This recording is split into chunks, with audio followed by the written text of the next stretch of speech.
So this is an interesting situation.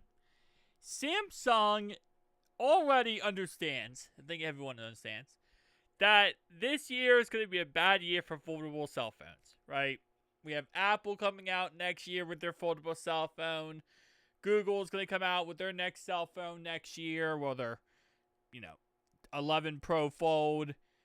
OnePlus is coming out with the Oppo Find N5 remastered next year. Like, next year is the year for foldable cell phones. So not only does Samsung understand this, but pretty much everyone understands this. So Samsung is pulling back on the amount of units that they are releasing this year because they are expecting it to be lower, low amount of people buying these cell phones because they want to wait till next year.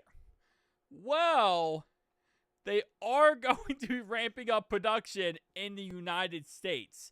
So while the other parts of the world, they're like, all right, we're not really caring too much because, again, it's a down year, whatever. In the United States, because of the tariffs, they're actually ramping up production and trying to get as many units in the United States as possible before the potential tariffs go in effect. So, as it says here, they are increasing its production from the new foldable 400 to 600,000 units in the United States.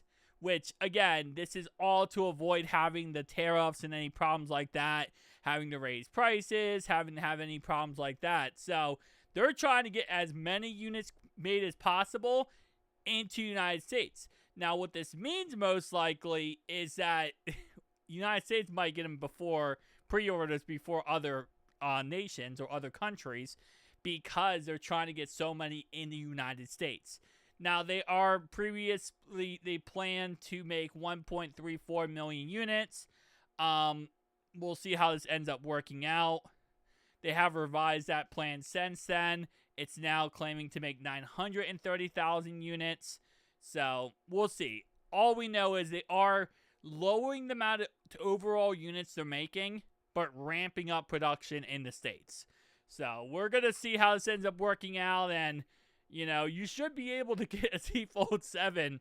If you want one, you should be able to get one very easily if you live in the United States, because they are those production numbers. 350,000 units for Z Flip 7s, and 140,000 units for the Z Flip 7 Fan Edition, and 440,000 units in Z Fold 7. And that's 930,000 total, again, all in the United States. So, we're talking about some pretty decent scalpers don't even try numbers. I don't know. Tell me down below your thoughts, opinions. See you guys next one, though. Peace out.